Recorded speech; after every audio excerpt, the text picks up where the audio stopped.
What are you doing in my swamp?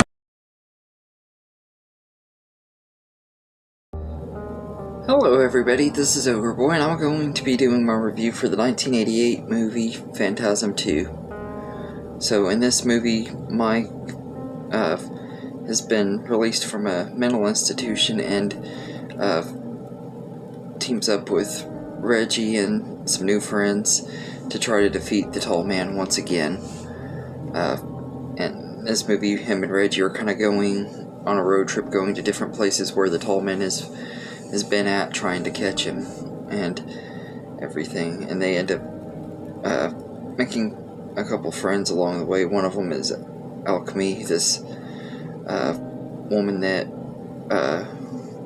is really mysterious and kind of, you can tell there's something off about her and everything, and at the end of the movie we find out why. And then Liz Reynolds, who is kind of a love interest for Mike, and she has this telekinetic connection with him and everything. But I really enjoyed this one quite a bit. It was a lot of fun. It did borrow a lot from other horror movies that came out at the time, though. You could tell it like took a lot of inspiration from stuff like Nightmare on Elm Street and Texas Chainsaw Massacre Part 2 and a bunch of other movies, but I still enjoyed it. I thought it was a lot of fun. I think the cast are all pretty good in here. Reggie Bannister is back as Reggie, and he's still really good, although his hair looks really weird. I'm not sure if he's wearing a wig or what it is, but there was something weird about his hair in this movie. And James Legros, I think is how you say his name, took over the role of Mike in this one, and I think he did a pretty good job. He's like an older version and stuff. I don't remember why it said they recast the character and stuff, because the original one he was played by Michael Baldwin, and this one he's played by someone else, and I think it's because of it has to do with the studio. They wanted someone else in the main role instead for some reason, but I think he was pretty good in here, and I think he was fine as a character. He wasn't as good as a Michael Baldwin, but he's still pretty good. And once again, Angus Scrimm is excellent as the Tall Man. He's just as intimidating in this one as he was the first one and everything. And one thing that I did love about this movie is it is a lot more brutal. It has a lot more kills and stuff in it too. Like, you get some really good ones and really great special effects, like in the part when they go to this place and they see this girl's and she's like sitting in this corner and has a blanket over her. When they pull the blanket back, and this demon head is sticking out of her back and everything, with the Tall Man's voice and stuff. It's really creepy, and the visual effects are amazing in here. And you get some other really good kills with the balls and stuff. Like, there's this one that goes in this guy's mouth, and you get a little shot of it still moving around inside his head or his face and stuff. It's really, really brutal. And Reggie has this chainsaw duel with this one guy, and it reminded me a lot of Texas Chainsaw Massacre 2, but it was still a fun scene and everything, getting to see them fight with the chainsaws. And Reggie cuts him in half, and pretty much that's one way to neuter somebody. But it was awesome and everything, although we don't really get to see a lot of that, but you do get to see the blood and stuff. It was still cool. The kills in here are all really good, and the special effects are even better in this movie than they were the first one. You could tell this one had a much bigger budget. And I know some people that kind of hurt the movie and everything. They felt it had too big of a budget and stuff, but I personally enjoyed it.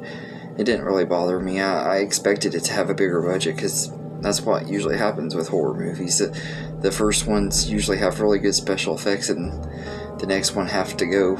The studios and stuff feel like they have to go even bigger on it, and it didn't bother me in this. I really liked the story and how it picked up from where the first one ended and just kept going. I really enjoyed that about it. It had really good continuity and really fit perfectly, and it was a really entertaining movie. I don't know if I could say I like it more than the first or not. In ways I do, in ways I don't. Like the kills and stuff are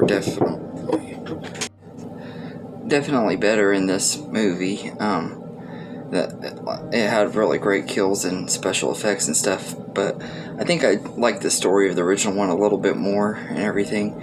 And I like the way the first one had ended, where you don't really know what was going on, and this one does pretty much explain it and everything. I like that too, though. Like it doesn't bother me like it would with some franchises, where the beginning of this one kind of rewrites the ending of the previous movie. Sometimes that really bothers me, sometimes it doesn't. It just depends what the movie is and everything. And this one's one of the ones that did it right, and it was really entertaining and everything. And so far, I'm really enjoying this franchise. I'm looking forward to seeing what happens next and everything. I heard they get Michael Baldwin back for the rest of them, so I'm looking forward to seeing him again. And it was a lot of fun. And the score in this one is once again done by the same people from the first one, and they did a really great job with the score in this movie.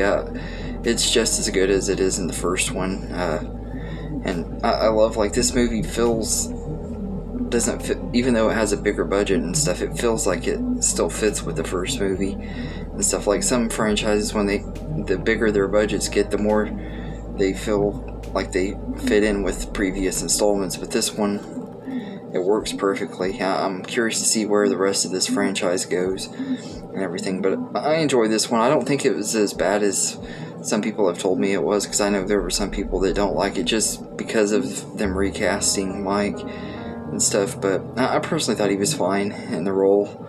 I'm sure it's going to really stand out, though, watching all the other ones with Michael Baldwin being in it instead, but I didn't mind it as bad. It didn't ruin the movie for me as much and everything, but I thought it was a pretty good sequel and everything. So I'd give Phantasm 2 8 out of 10, the same that I gave the first one. I really enjoyed it about as much as the first, really. I think I did like the first a teeny bit more because of the story just being more original and stuff. This one, it didn't have a lot new to say and stuff, but I love the new characters they introduced, and I love the story, so it's still a really good movie and everything. And so, yeah, anyway, that's my review for Phantasm 2. Let me know in the comments what you think of this movie, and do you love it? Do you hate it? Do you think that that they should have kept Michael Baldwin as Mike, or do you like this guy better, or do you think he's not as bad as everybody says, but he's not as good as Michael Baldwin? Let me know what you think, and I hope you enjoyed this video, and have a good day, everybody.